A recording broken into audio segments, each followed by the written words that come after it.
કે મોટાભાગના કેસમાં 10માંથી 7 કે 8 કેસમાં જ્યારે દર્દીને ખોરાક અટકે છે ત્યારે એમાં ટ્યુમર હોય છે, ખાસ કરીને 30-40 યરની એજ પછી અને તમાકુ ખાતા હોય તો. હવે ખોરાક અટકે શા માટે? 3 કારણો આપણે સમજીએ. સૌથી મહત્ત્વનું ને સૌથી કોમન કારણ, ખાસ કરીને જો તમે તમાકુ કે દારૂનું વ્યસન રાખતા હો તો.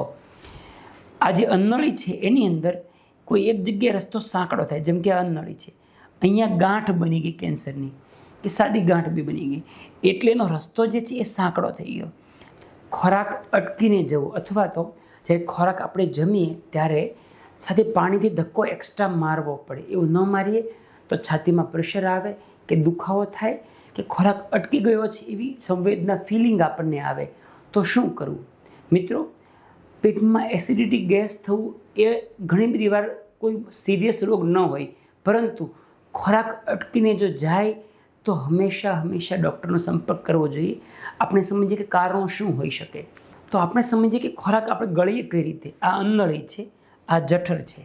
જ્યારે મોઢેથી આપણે ખોરાક લઈએ છીએ તો ખોરાક પહેલાં ગળામાં જાય, આ શ્વાસ નળીના મોઢા પરનો વાલ્વ બંધ થાય, અન્નળીમાં ખોરાક ગયો, અન્નળી જઠર વચ્ચે એક વાલ્વ હોય, 1 સેકન્ડ માટે વાલ્વ ખુલે, પાછો બંધ થઈ જાય અને ખોરાક સ્ટમકમાં ગયો.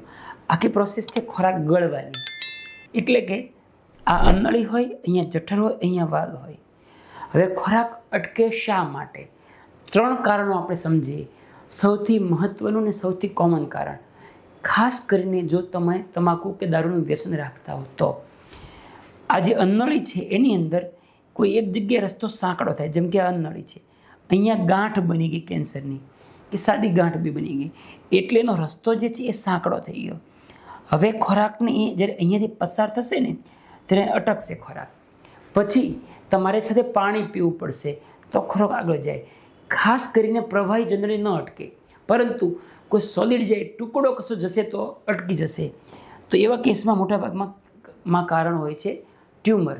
બીજું, કોઈ એસિડ પીધેલું હોય ને રસ્તો સાંકડો થઈ જાય તો પણ ખોરાક અટકીને જાય, પરંતુ એમાં દર્દીને ખ્યાલ જ હોય છે.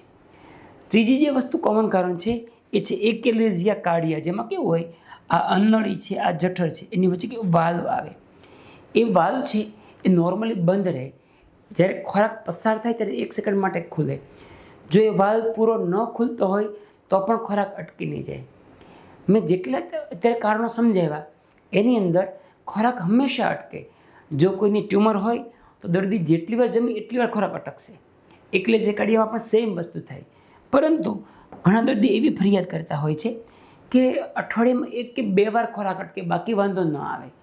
એવા કેસની અંદર મોટાભાગે મોટિલિટી ડિસઓર્ડર, એટલે કે અન્નળીના સ્નાયુ હોય એ કોઈ જગ્યાએ અચાનક ટાઈટ થઈ જાય.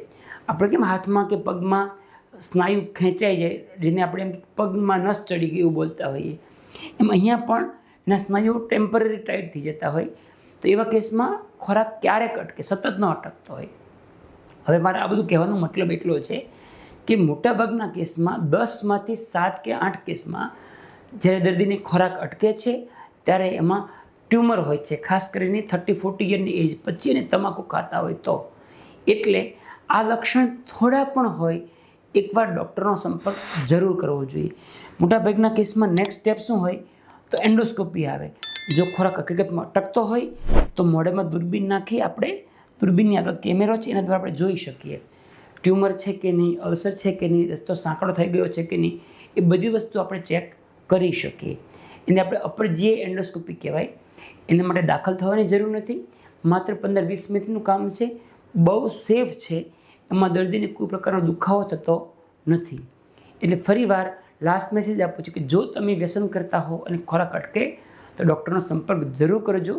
લગભગ કેસમાં અમે એવું જોયું છે કે દર્દી ખોરાક અટક્યા પછી પણ આગળ તો જતો જ રહે છે, એટલે 2-3 મહિના કાઢી નાખે છે અને પછી ખ્યાલ આવે કે એને કેન્સર છે ને પછી મોડું થઈ જતું હોય છે. એટલે એવું ન થાય. ધન્યવાદ.